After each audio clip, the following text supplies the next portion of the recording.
Bonjour à tous. La paracha de cette semaine, Shemot, retrace les premières pages de l'histoire du peuple d'Israël. Cette histoire qui atteindra son point culminant par l'acceptation de la Torah sur le mont Sinaï et l'entrée en terre d'Israël. Cette histoire constamment renouvelée d'un peuple persécuté qui réussit malgré tout à garder toute sa vitalité à l'image de ce buisson ardent qui brûle mais qui ne se consume pas. Pour commencer, ce peuple est asservi, condamné au travail forcé pour bâtir des villes. Ensuite, il est menacé d'extermination. Et la troisième mesure, qui est finalement la plus redoutable, est celle de l'assimilation. Et je devine tout de suite votre question. D'où savons-nous que Pharaon souhaitait également assimiler les Hébreux, leur faire perdre les valeurs transmises par nos patriarches? Ne désirait-il pas simplement les exterminer?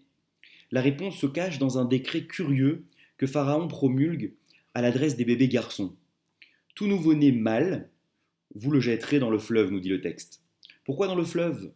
Car le Nil, qui est le fleuve sacré de l'Égypte, représente le centre névralgique de la civilisation égyptienne. Il incarne toutes les croyances païennes, tellement opposées aux valeurs du judaïsme. En jetant les nouveau-nés au fleuve, Pharaon révèle son désir profond, celui de saper la foi en Dieu qui anime les esclaves hébreux. Et qui sera le sauveur d'Israël? L'homme chargé de, de réconcilier les Hébreux avec leurs valeurs ancestrales. Il s'appelle Moïse, un nom qui signifie sauver des eaux, sauver de toutes les croyances futiles incarnées par le Nil. D'ailleurs, lorsque sa mère, Yocheved, est contrainte de l'abandonner au fleuve, elle va prendre des précautions très particulières.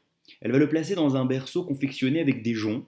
Elle va l'enduire à l'intérieur d'argile pour qu'il ne respire pas les mauvaises odeurs, et à l'extérieur de bitume pour le rendre imperméable.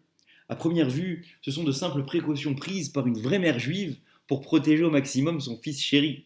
Mais pour nos commentateurs, ces précautions sont aussi d'ordre spirituel. Si on réfléchit un peu à la conception de ce berceau, on s'aperçoit qu'il est fait d'un paradoxe. On a d'une part des joncs, qui sont un matériau souple, et d'autre part de l'argile et du bitume, qui sont des matériaux solides et rigides. Or, cette réunion de contraires n'est pas due au hasard. Elle rappelle le type d'éducation que Yocheved a tenu à donner à son fils Moshe pour l'aider à affronter la dure réalité qui l'attendait.